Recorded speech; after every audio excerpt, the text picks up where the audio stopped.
The law of writ and the liberty, what men are these? O Jephthah, judge of Israel, what a treasure hadst thou? What treasure had he, my lord?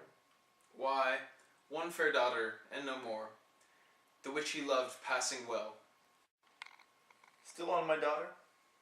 Am I not I the right old Jephthah?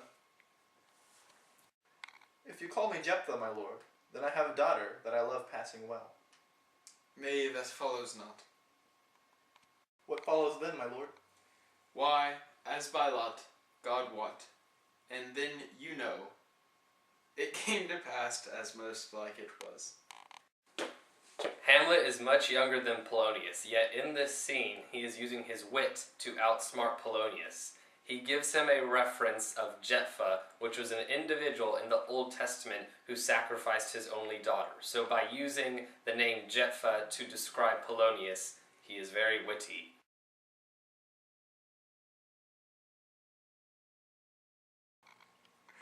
Get thee to a nunnery. Why wouldst thou be a breeder of sinners? I am myself indifferent honest, but yet I could accuse me of such things that it were better my mother had not borne me. I am very proud, revengeful, ambitious, with more offense at my back than I have thoughts to put them in, imagination to give them shape, or time to act them in. What should such fellows as I do crawling between earth and heaven? We are arrant knaves all, believe none of us. Go thy ways to a nunnery. Where's your father?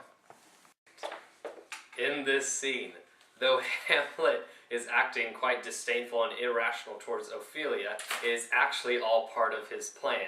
He is being very thoughtful and he is acting in a rude way, such as when he says, "Get thee to a nunnery," but he has a plan during the entire scene, which we see throughout the rest of the play and throughout the rest of the scene in particular.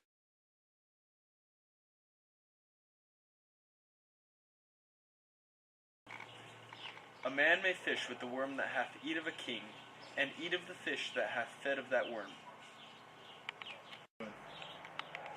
What dost thou mean by this? Nothing but to show you how a king may go a progress through the guts of a beggar. This scene is a prime example of Hamlet being a power intellectual in the sense that he's being meditative and rational. He's thinking about the process of life and how a man can go from a king to food for a worm.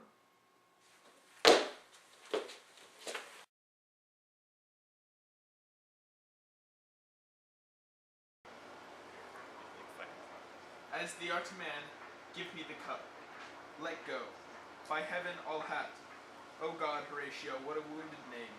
Things standing thus unknown shall live behind me. If thou didst ever hold me in thy heart, absent thee from felicity awhile, and in this harsh world draw thy breath in pain to tell my story. In this scene, Hamlet takes the poison from Horatio's hands, as he desires to have his best friend live on. This shows his rational and introspective thought, as he understands that if Horatio is to die, so does his story, and Hamlet would have died in vain.